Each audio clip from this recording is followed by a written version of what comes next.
Hi everyone. It's a day before Yom Kippur and I'm here in Jerusalem in my parents-in-law's in the beautiful garden in Jerusalem. And I'm in a very different place this year before Yom Kippur than as opposed to last year when I made a wonderful video about the misconceptions of Jewish guilt and why Yom Kippur was and still is my favorite holiday. In that video, I was newly pregnant. I was so full of joy and fear and just gratitude at the opportunity that I was about to embark on, and I was so excited for my new renewal and the holiday that I so loved so much coming, and I just really enjoyed making that video. And I really encourage you to watch it because it really will help you get into the right place, into the right mindset of positivity coming into this very misunderstood holiday. But this year is different. And I want to share with you some things that I've learned since coming to Jerusalem for the Chagim, for the holidays, and that some thoughts that are helping me embark on this year's journey. I've had the privilege of hearing the shofar being blown 3 times since I've been in Jerusalem.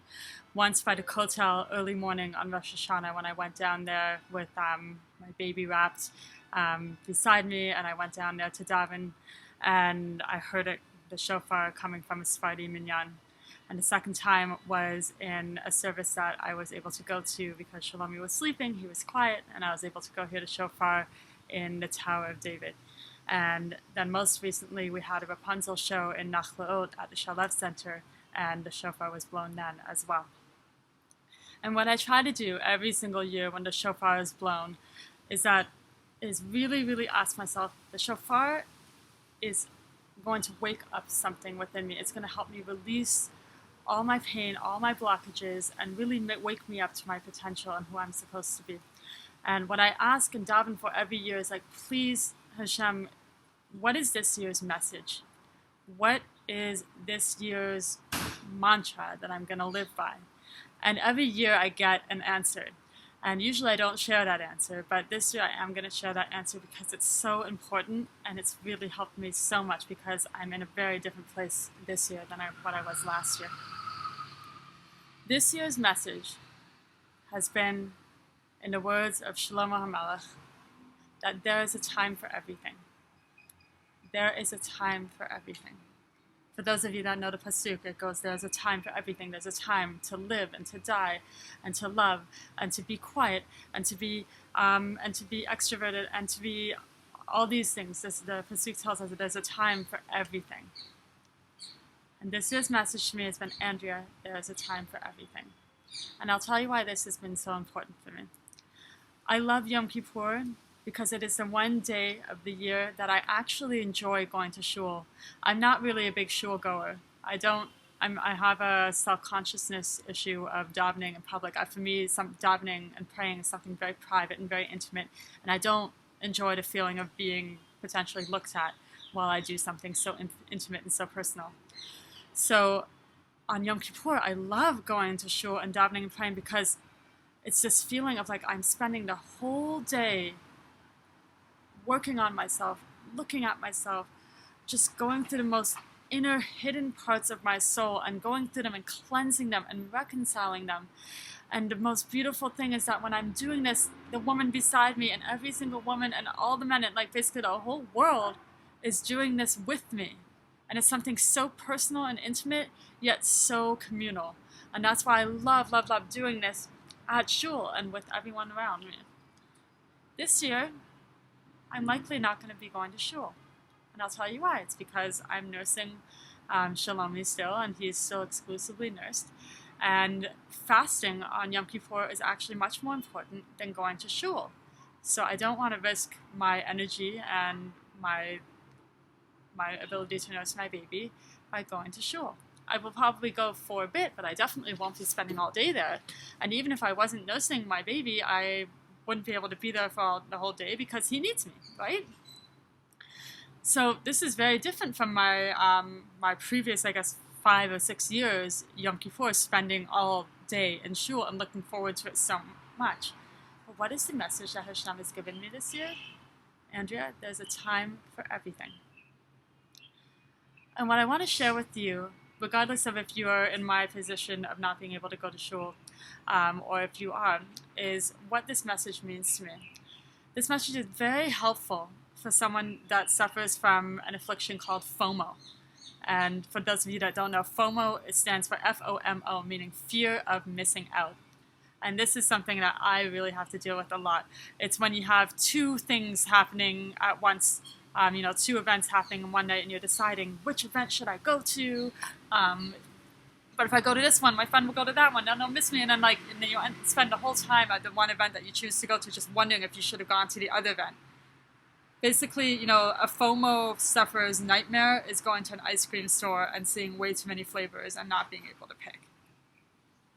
And while this is something it comes from a very genuine desire to, do the right thing and be in the right place, it's something that many, many women have to deal with and I guess suffer from, because it really is a suffering to be constantly looking over your shoulder and wondering, should I have chosen something else? Should I do something else?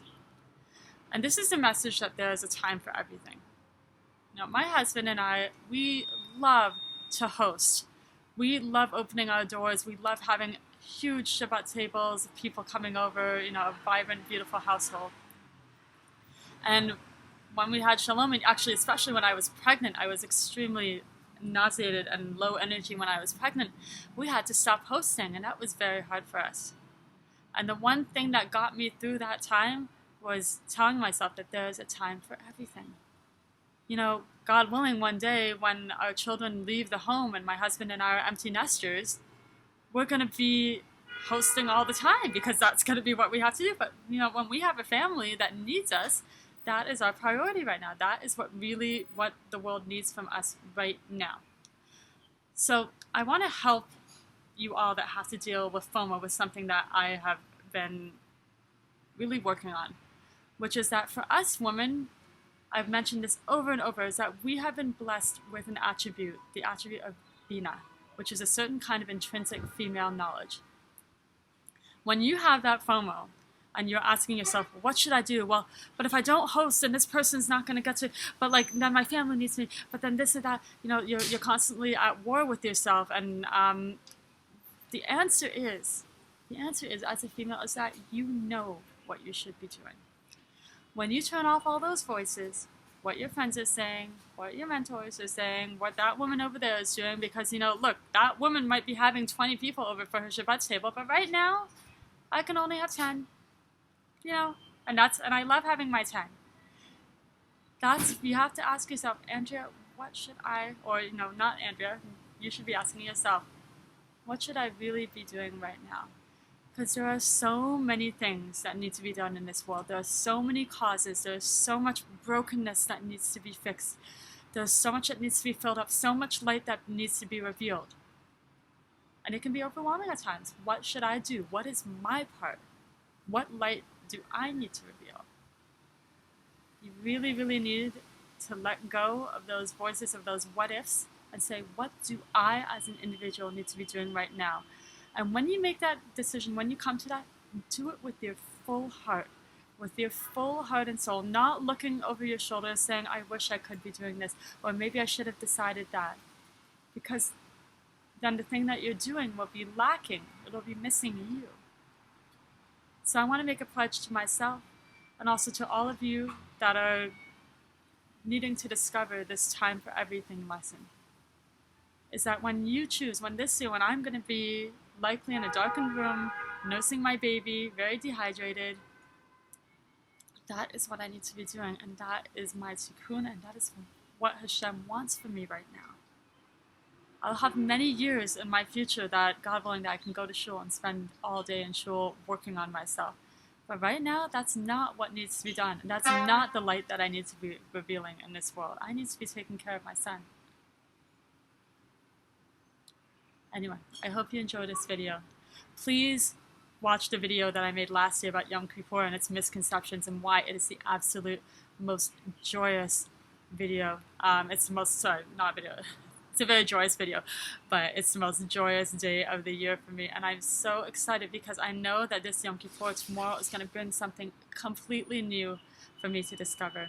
And I hope it brings the same for you. I wish you all a Gemar Chatima Tova.